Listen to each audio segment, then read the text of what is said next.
So, my dear friends, this is gave you guys explanation about competitive advantage.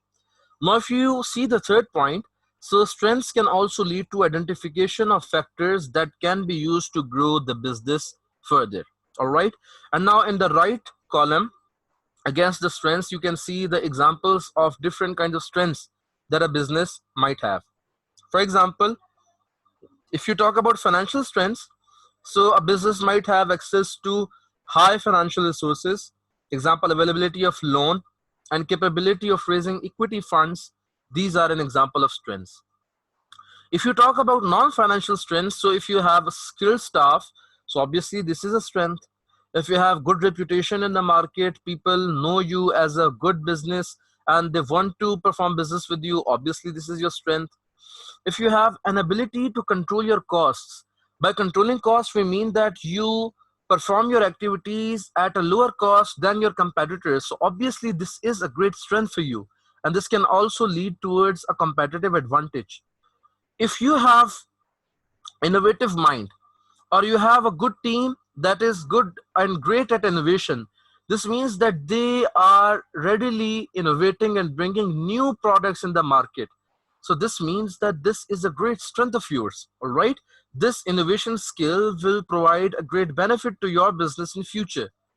Similarly, if you are engaged in multiple products and multiple markets, for example, if you are a construction business and you are offering construction services to different people, and other than the providing construction services, you are also providing people with construction materials, for example, bricks, steel, cement, sand, and similar stuff that is used for building and construction.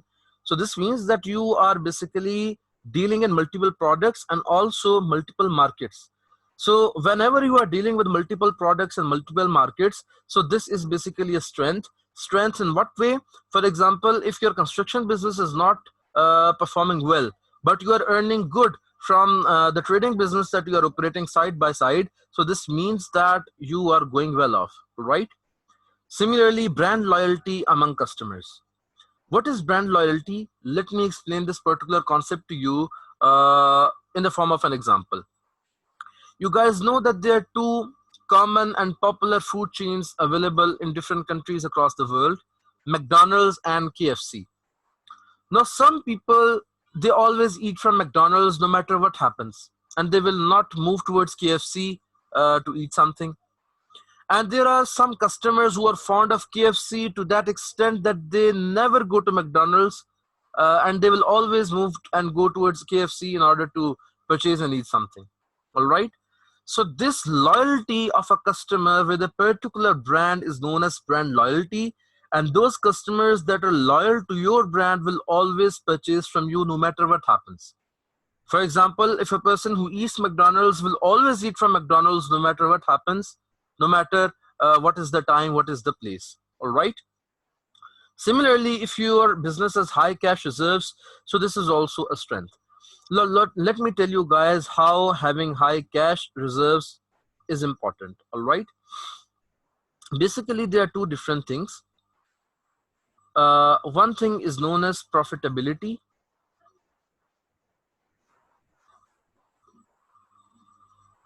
and the other thing is known as cash flows. Profitability means how profitable a business is, whereas by cash flows we talk about from where cash came, that we normally term as cash inflows, and where did that cash go, that we normally refer to as the cash outflows. Cash inflow means the inward coming of cash or the inward flow of cash to the business, and cash outflow means the outward flow of cash from the business. All right. So profitability and cash flows are two separate things.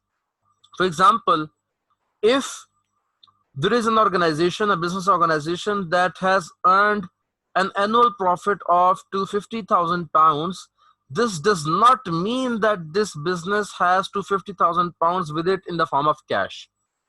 Why is this so? This is because of something you will learn in detail in your subjects related to accounting and finance accounting, sorry, in particular, for example, F3, F7, SBR, etc. But let me give you guys a little hint about what is the difference between profitability and cash flows. While we are calculating profits, there are certain elements that are included in calculation of profit that are basically non-cash items. Non-cash items means those items that are not related to any kind of cash flow. For example, you know that whenever you use any asset, for example, a car, or let's suppose any building that you live in or any office premises that you have, whenever you use an asset, that asset always lessens its value. All right. And what is the reason behind the loss of value of that asset? The normal wear and tear. Normal wear and tear. For example, the clothes you wear them when they're new, but after a year they get old, and after another year they get too old, and in the third year maybe you discard them. All right. Same is the case with all assets. So basically, there is an expense that we normally book in accounting in order to cater for this normal wear and tear, and this is known as depreciation. All right. If you guys did not understand this, do not worry, because this is not the part of your F1 subject. I was just trying to explain you guys why having cash reserves important or a strength for different businesses. All right. So in order to explain that, I was just giving you guys a hint of how profitability is different from cash flows. So basically, while we are calculating profits, we incorporate some accounting terms that have no connection with the cash inflows or cash outflows. All right. So this means that we are not talking about cash. Whereas when we talk about cash flows, we are only and only talking about cash. For example, the cash that we have received from any source, for example, our customers, or the cash that we have paid to anyone, that can either be our suppliers or for some other expenses. All right. So basically, being profitable does not mean that you also have cash reserves. And let me tell you guys one thing that is important. And if you guys remember this thing, you guys will always feel happy about accounts. Having great profitability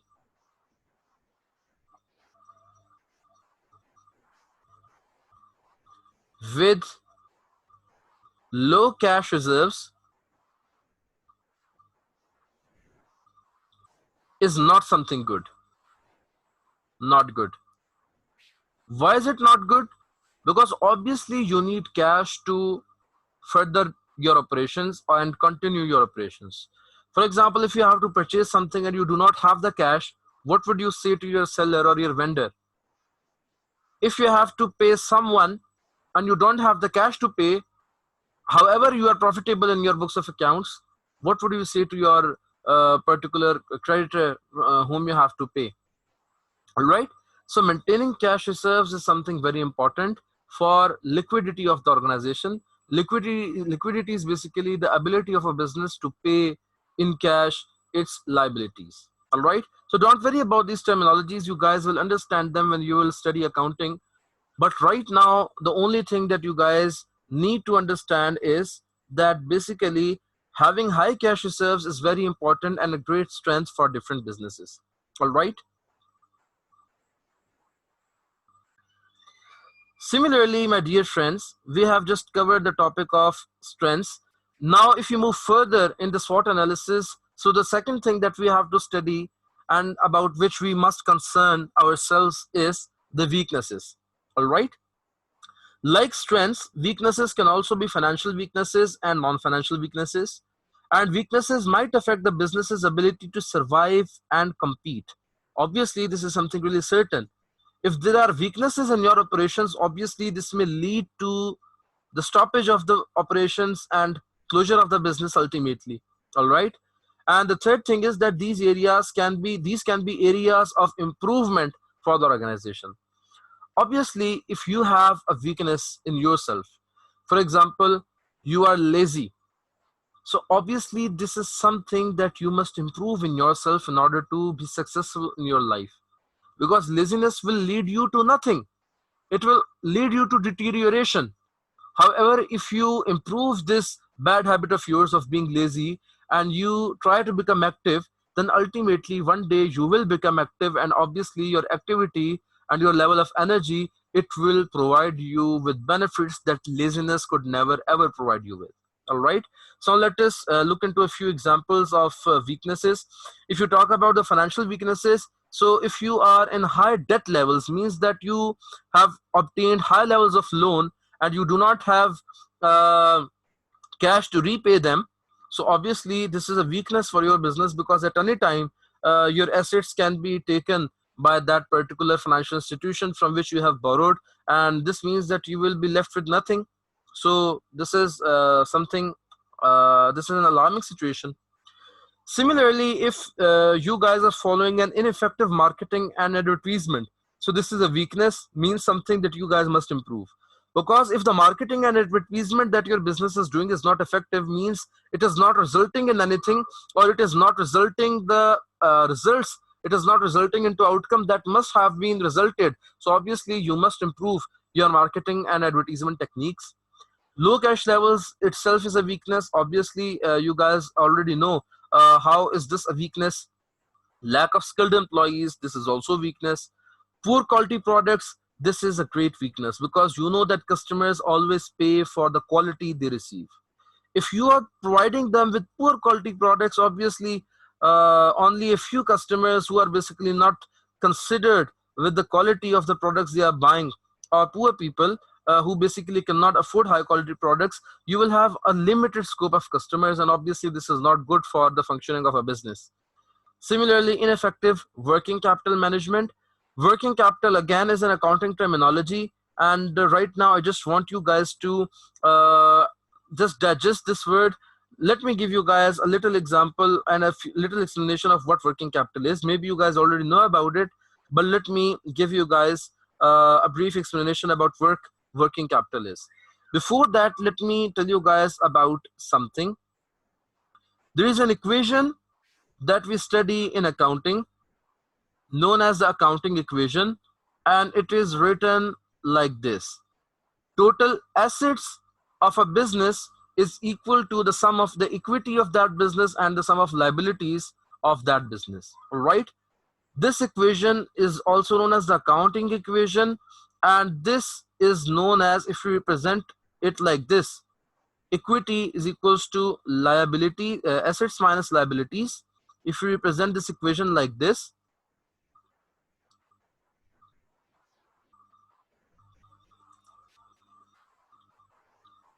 this is known as the net assets of a business. What do we mean by net assets? Net assets means those assets that purely belong to the business. For example, if you have a purse and in your purse you have, let's suppose, 1000 pounds, all right, but in those 1000 pounds are included 200 pounds that you borrowed from your friend last week and you have to repay them. So this means that the total amount that is in your purse and that belongs to you only is 800 pounds. This 800 pounds can be considered as your equity or your net assets. All right. Having an understanding of this accounting equation, if I say there is a pure accounting terminology that I'm about to tell you guys, maybe you guys are familiar with it or not. If you guys are not familiar with it, try to digest it, and you may ask your questions later on as well. I would try to entertain them. All right, if we say uh, current assets, current assets means short-term assets that can be converted readily into cash. Current assets minus current liabilities. Current liabilities are those liabilities that we have to pay in a small time or short period of time. For example, a period of 1 month. All right. If we deduct current liabilities from our current assets, just like we deducted the total liabilities from the total assets, this particular thing is known as working capital. All right. Now, this was basically the complete definition of what working capital is. But now, in order to understand its usage, working capital is basically important in paying the expenses and debts of the business. The interpretation is the same as was for equity or net assets. That means the total amount that is in your pocket and that belongs to you only. Similarly, by working capital, we mean that those assets that we can readily convert into cash, that are free from the payment of any current liabilities, that is available to us in the form of a stock, you can say a stock of cash, that we can use in future to pay for our future expenses and the payment of the debts of the business that are not current, that means not to be paid within the coming 1 year. All right, so this is basically working capital. And if you guys do not understand this concept properly, don't worry, you will study this properly when you will study the subjects that are related purely to accounting. All right, so this is basically one of the weakness if a business cannot effectively manage its working capital. This means that cash comes to the business, but a business is not managing that cash efficiently and effectively, and when the time comes, it does not has that cash available to it, so that the business can either pay its liabilities or it can pay for its different expenses. All right. Similarly, as you guys know that innovation can be a strength for businesses, similarly lack of innovation is also a weakness. Let me give you guys a practical example of a famous company. You guys have heard the name of Nokia. Nokia was basically a company that was very famous for its cell phones. All right. What happened that they did not believe in innovation. They did not believe in innovating their technology. What happened that basically smartphones that operate the Android technology, they started doing their business, they introduced themselves into the market. Similarly, iPhone also introduced itself into the market. BlackBerry also introduced itself into the market. Now all these three different kinds of smartphones, they basically use different technology. The smartphones use the Android technology, Apple uses its own technology. Similarly, BlackBerry had its own technology. Whereas Nokia did not believe in innovation, and it continued to provide the customers with the same technology that it was providing to them before smartphones and iPhone and BlackBerry introduced themselves into the market. What happened? Nokia failed, and now Nokia is rarely seen in the market. This was all because of lack of innovation. All right. So innovation, my dear friends, is important, and in order to know what things to innovate, basically you must understand what are the things going out in the environment, what do the people want, and keeping the customers in your mind, you must make a solution for them by your innovation and imagination, so that once your product is out in the market, it is readily sold and purchased by the people, and obviously it will result in your profitability. All right. Now opportunities are basically, they can arise from the external environment. These are the circumstances that organizations plan for, and if the strategies are meaningful, organizations will grow. Obviously, for example, low inflation can be an opportunity to reduce costs. Now what is inflation? Inflation is basically something that we study in economics, and let me give you guys a brief knowledge about what inflation is. All right. Inflation is basically an increase in the general price level of the products. Price level of the products.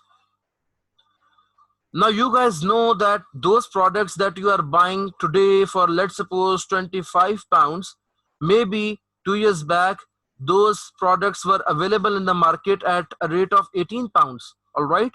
So their price has increased from 18 pounds to 25 pounds. This increase in price was due to an effect that is known as inflation. All right. So inflation means the increase in price level. Now, generally, inflation is basically desirable in an economy if you talk about a growing economy, because if things are getting expensive, you can say that things become expensive. If things are becoming expensive on a steady rate, this is an indication that people are basically able to pay more for the same product for which they used to pay less in the previous years. This means that the economic growth is visible. That means people are basically they can afford more. This means that they are earning more than before. All right, so this is an indication of economic growth. However, if inflation rate is very high, so high rate of inflation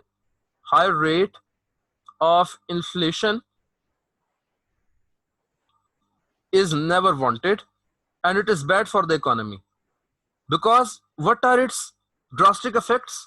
Basically, if the things or the commodities become too expensive that people are no longer able to purchase them, obviously they won't be able to live the standard of life they once used to live, and ultimately this would lead towards deterioration of the economy.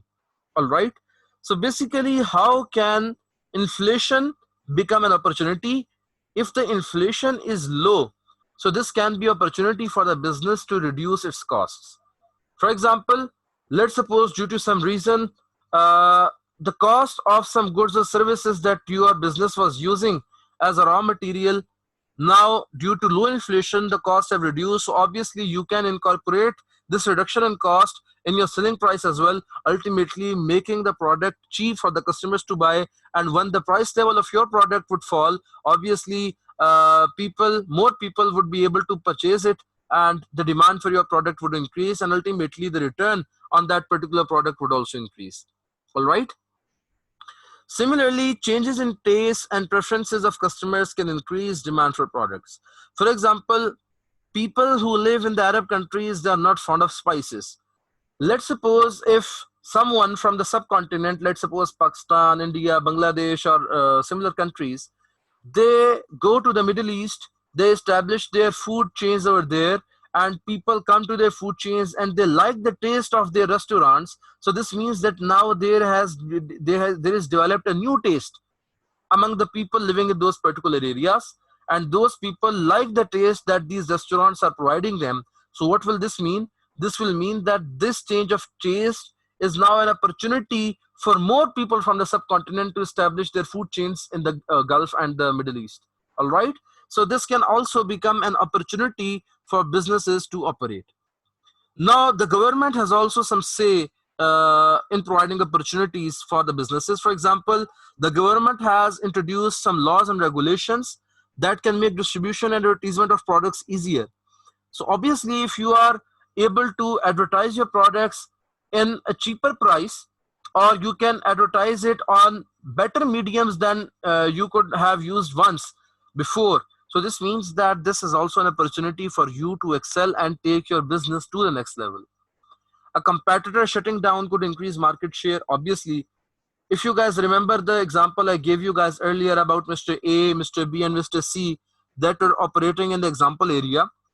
So if one of those competitors, let's say Mr. A, is quitting from the market, this means he's closing his business. So this means that the customers that were buying from him, they will now shift their purchasing from Mr. A to Mr. B and Mr. C, because Mr. A is closing down his business. So obviously this will provide an opportunity to Mr. B and Mr. C to increase their sales and ultimately their revenue and profit. And if you talk about the last thing, so increasing international trade could be an opportunity to export. Yes. Let us suppose that in Somalia there is a product that is high in demand, but currently it is just being sold in Somalia.